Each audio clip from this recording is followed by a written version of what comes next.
The Fractured Archive is set to be released in late 2026, and that date is rapidly approaching. And we have been seeing a lot of chatter recently about the proposed rewards, but as those have been getting more ironed out, I have personally shifted my thoughts to wondering about what the raid itself will actually look like. So in this video, I have for you 5 unique or underutilized mechanics that I would love to see in the new raid, and that I think would really give it that wow factor that we're all hoping for. So to kick things off, something completely unique that I'm honestly really expecting to see and am very excited for is moving world objects. What this means is that we could have a platform with some enemies or players on it, like the tightrope room in Chambers, and the platform itself could move around as the entities do their own thing. This is new technology that came into the game with the release of sailing, and it unlocks an entirely new dimension to how we understand old school combat today. In April of 2025, Sebe released a podcast with Mod Nin, where he talked about the engine work implications of sailing, and he discussed this concept of a world within a world, where, according to the engine, your boat is a world that is movable within the larger world of a normal RuneScape map. So to quote some of the cast, Nin said, "A boat is actually just a world inside of a world, and that is so exciting as just a general feature of the engine. It doesn't have to be a boat, it could be a massive dragon that's flying over the landscape that you're on the back of, actively attacking. We could have battles that take place on the backs of 2 trains that are moving next to each other." And the very important part he states after this is that the tech that we've made for sailing, for the way that the boats work, we've been really careful to make sure that it's boat agnostic. Basically, he's saying that we can leverage the sailing tech to make some really cool non-sailing features. In other words, sailing haters have the potential to be in absolute shambles if this ends up being really fun. Now, this conversation has honestly just lived rent-free in my head ever since I heard it. I think that Jagex has the opportunity to make some super unique fights that require us to think in a way that we've never had to before. And Raids 4 is the absolute perfect place to showcase something like this. I've become so attached to this idea that I admittedly will be a little disappointed if it's not included in one of the rooms, but I'm sure I'll get over it if that's the case. I will also link the timestamped part of the Sebe cast where this is discussed in the description of the video if you want to listen to it yourself. Now, as for how this would actually look in a Raids level combat encounter, that is very hard to predict. But if we had something as simple as monsters weak to melee on a moving object that is only reachable by halberd for 1 to 2 ticks at a time, I see the potential for some really interesting cyclical fight patterns that can be ironed out by the community to maximize your DPS. The next mechanic I want to talk about is one that does currently exist in the game, but only minimally. And this mechanic is passing items between teammates. The biggest current example we have for this is obviously the Dawnbringer at P1 Verzik, but it also exists in efficient Chambers runs with telegrabbing the Keystone, and also the construction of the Omega Egg in Barbarian Assault. In all the current examples though, the pass mechanic is very isolated and there's not much else going on while it's happening. Now, I think that if the passing of an item is needed during a more complex portion of a fight, it can add an additional layer of complexity that could result in very fun strats and metas getting developed. Think of doing P2 Verzik or Olm, but while you're executing the normal mechanics, you could also pass around an energy orb that doubles your damage for 1 attack until someone else uses it. This is a pretty simple example, but hopefully paints the picture of how item passing could lead to a more dynamic fight. Well-oiled teams would be crossing sides of the room to pass the orb, and maximizing your DPS would become a much more intricate process. And given that Raids 4 is being marketed as the hardest raid in the game, I think that leaning into complexity like this is something that the team should and likely will do. I will say that I do have a slight concern with this having the potential to be more annoying than fun, especially if you're raiding with randoms. We've all been in the situation where someone forgets that they're holding the Dawnbringer, and that can definitely result in frustration.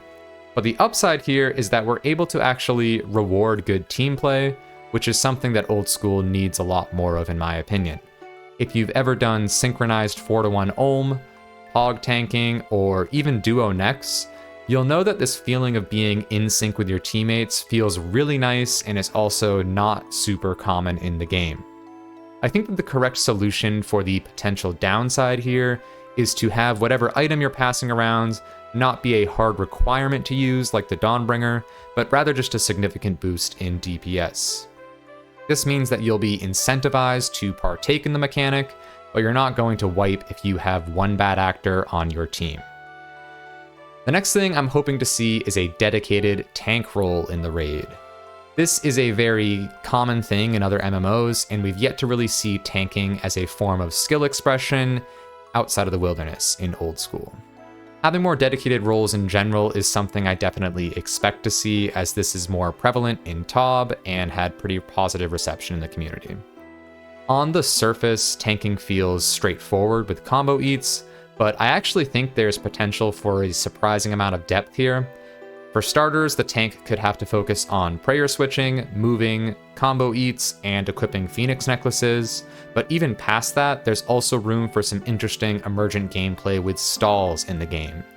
In maximum efficient ToB, we see some wild strats in both Bloat and Sodetseg, where players utilize Humidify, Red Xing, and Spellbook Swap to manipulate incoming damage in their favor. And on top of this more niche form of skill expression, a very obvious benefit is that this will give a more use to underutilized gear in the game. Justishar, the Din's Bulwark, and the Elysian Spirit Shield are all very difficult pieces of gear to acquire that tend to just sit in the bank of a lot of endgame players outside of extremely niche scenarios. The new Rondash would also obviously be a top tier contender if a role like this does end up existing in the raid. The next point I want to bring up is a desire for damage boosting phases over damage reduction phases in the raid. We see a common pattern in a lot of older encounters where your damage gets reduced during specific parts of a fight. A few examples of this include when enemies like Bloat or Sire are moving, your damage gets cut in half. In the Colosseum, you get gradually weaker instead of stronger as the waves continue. However, in some other places, we see the opposite. The punish phases of Doom and Maggot King give you boosted accuracy or damage, and the core phase during Wardens, you get a guaranteed max hit as long as you're attacking with melee. In my opinion, I would much rather see the team lean into these boosts to a player's power level, coupled with a large amount of HP to get through, rather than reductions to power level. It doesn't actually change any core gameplay with whatever direction you choose, but it's a very emotional difference. Hitting big numbers feels good, so why not go in that direction when you're trying to reward players for executing things correctly? And this is also a sentiment that I believe is getting more and more common throughout the community, so hopefully we see some fun big hits in the raid. And real quick, before I get into my last point, I'm going to do the YouTuber thing and say that if you're liking my content, please consider subscribing. I would greatly appreciate it, and it definitely motivates me to keep putting out videos like this one. So, lastly, my more dark horse of a prediction is polyrhythms. Now, from Wikipedia, a polyrhythm is the simultaneous use of two or more rhythms that are not readily perceived as deriving from one another. That's a lot of somewhat big words. So in RuneScape terms, the most common form of this is keeping track of a 4-tick rhythm alongside a 5-tick rhythm. In the Inferno, this is pretty common if you're trying to prayer flick Rigger while also prayer flicking the overheads of a 4-tick monster. In ToB, we see this a bit at Zarpus and P2 Verzik if you have a 5-tick weapon like the Scythe, paired with a 4-tick attack cycle of an enemy, making for some interesting movement patterns. Polyrhythms to me in this game are just something that's very satisfying, and I think that they provide that little bit of extra depth that can take an encounter to the next level. Now, I don't think it's worth dropping everything and designing around this in a heavy-handed way, like forcing you to flick offensive prayers, but it's a happy accident that can occur pretty easily if they have monsters that attack at something other than a 5-tick cycle. So that's going to conclude my list of predictions, expectations, desires, whatever you want to call it. This was a super fun exercise to kind of put myself in a developer's shoes and think about what the fundamentals of the hardest raid in the game might be.